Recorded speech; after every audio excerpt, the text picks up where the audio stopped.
Let's get Midori in. In her defense, like I said, she got out here a little ways and got stuck. She didn't make it too far, but there was a rut up there about 4 inches deep, and it's pure ice. Her front tire got stuck, and that was all she wrote. But it's the first in a long time. Nice bit of mud on stuff. Get her inside. Gonna leave a little snow on her. Take advantage of it when we get inside for some moisture and wipe off the dirt. Now she probably won't start, which would be my luck, but we'll see. It's kind of cold.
See if we can get back in without getting stuck.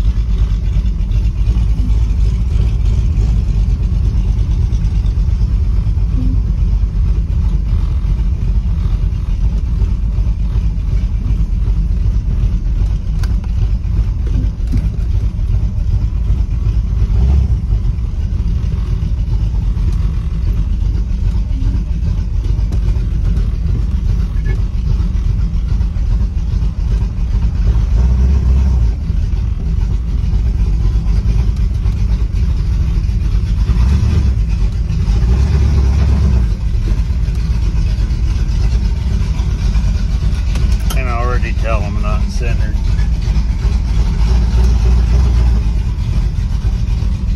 One thing about not being able to see what you're doing.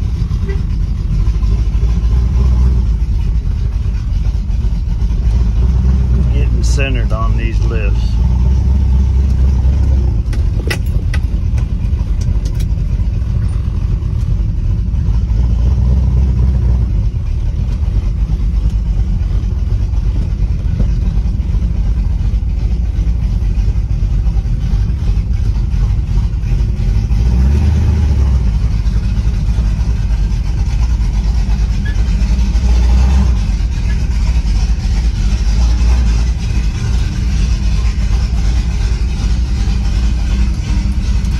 Still don't look right.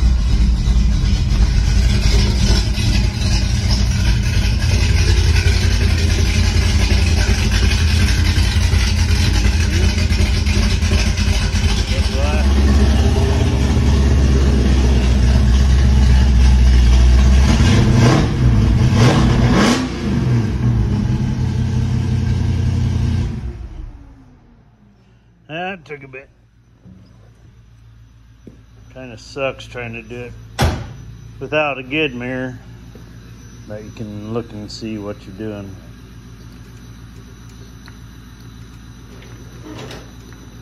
So we'll park the truck. Yeah, like I said, it's kind of dirty. We'll get her cleaned off, lift it up, maybe put a cover on it. Okay, change of plans. There's all kinds of welding dust, dirt, mud on Midori, so we're not gonna wipe her down. She'll just stay dirty for a couple more months. Few people have asked some questions on Midori, so I'll take you for a tour underneath. Show you. Got to get up here to put her down. She's a Ridetech full air ride suspension.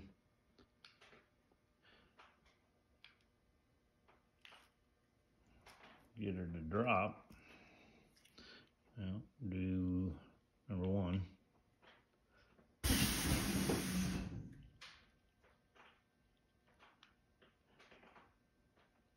And she should do. That's all the way down. So, like I said, air ride, I do like, and it's Ridetech. I like Ridetech stuff. So, we'll show you she's pretty dirty, but, okay. Might change the camera we're a little bit. Okay, she is pretty dirty under here, but we'll do a little bit. These are old school shock waves. They are governed for ride height. Adjustable, single adjustable, I guess is what you call it. Midori, I've had her for 15 years, finished up probably in 2014 is when she was finished. So she's been on the road for a while. Got the Ridetech triangulated rear cradle. As I said, you see the upper triangulated link and the lower. The lower is attached to the original spring perch up front.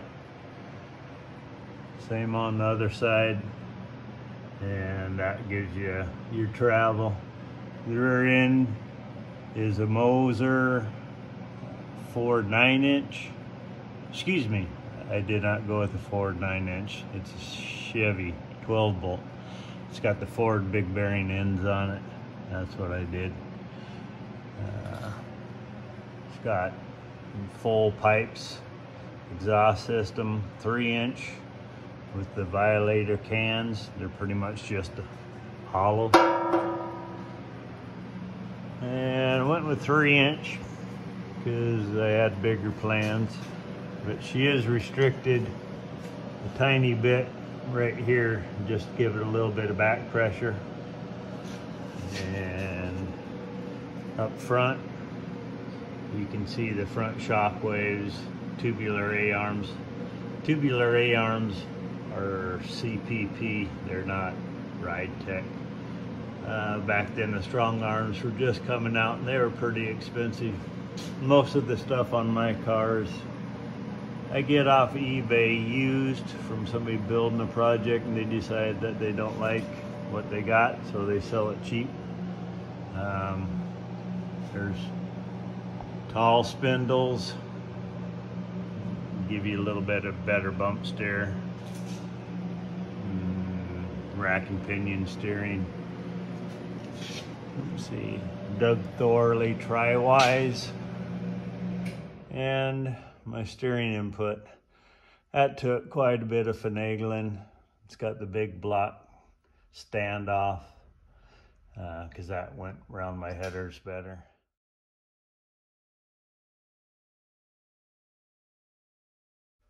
Get me into the rack and pinion better.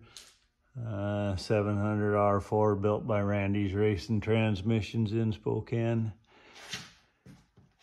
I do like the E-stop for my parking brake. That way you can get rid of your pedal under the dash. You don't have that taking up space. Works pretty good.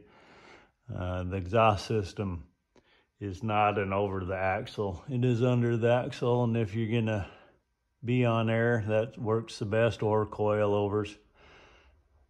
Don't try to go over your rear end, makes life a lot easier. It's got the larger yokes on it, larger U-joints.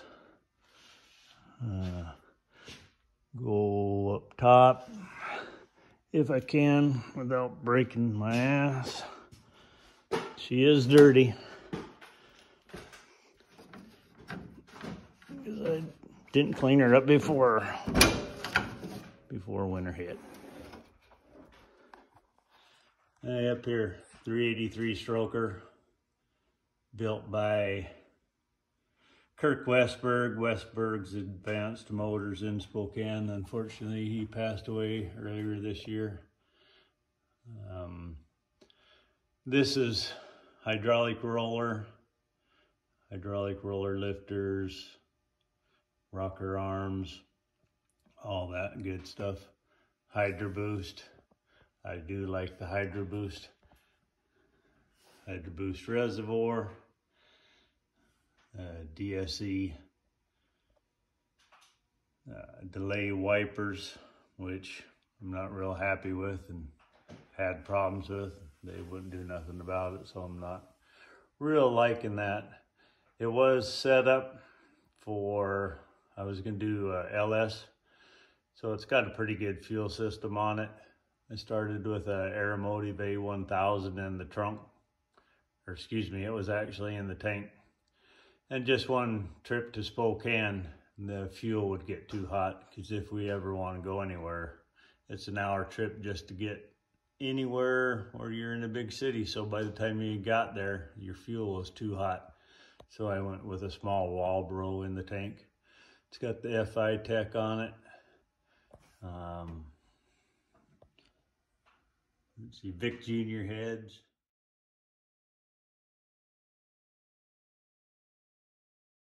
I did have a Vic Junior manifold on it, but I decided to go with Edelbrock air gap.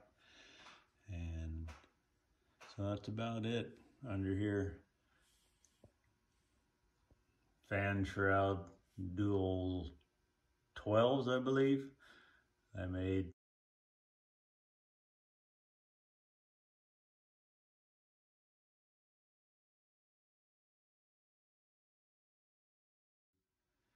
To go along with the radiator to keep her cool during the summer. And nice carbon fiber closeout panel on the trunk lid. I don't know if you've seen it or not. But we got those guys from Utah. They got a show. I can't remember what it's called, but I got their flat out carbon fiber spoiler on the back. And the cowl hood. And if you kind of notice, there isn't a line. I had my body guy who is in Arco, Idaho, Lost River Auto Body. I had him just make a gradual slope, not the pronounced front edge on the cowl. I like that. Okay, a couple things that I did miss. I do have the Willwoods all the way around. Parking brakes in the hat on the back. I like that, that works out good. They are Heights tall spindles. And that really does nice for your bump steer. And you can't really see it, but I like the profile, that flat out rear spoiler. Doesn't sit up tall.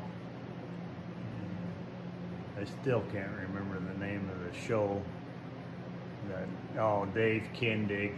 So if you got a 69 and you want a nice rear spoiler, carbon fiber, give them a shout out.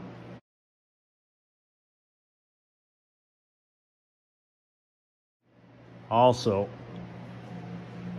my old Rick's tank, this was used probably 13 years ago. I bought off eBay. Got a good sump on it. All the connections and stuff are nice. It doesn't sit that close to the exhaust when you're at right height, maybe 2 inches away. And I can travel or drive on the lowest setting, not this parade dress setting, but the next setting up.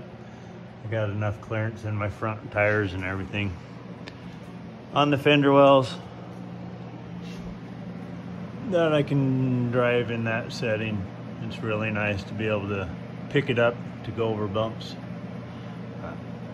Ridetech, I like those guys. They've never steered me wrong. Okay, I'll quit boring you.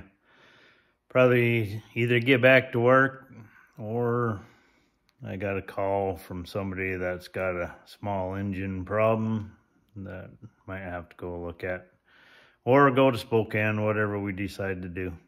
But I think we're gonna call it good on the frame for this video. We'll do the frame horns, do those gussets. You guys already probably know enough about that. So next thing we'll do is pour 15 the frame. I'll catch back up with you then. Talk to you later.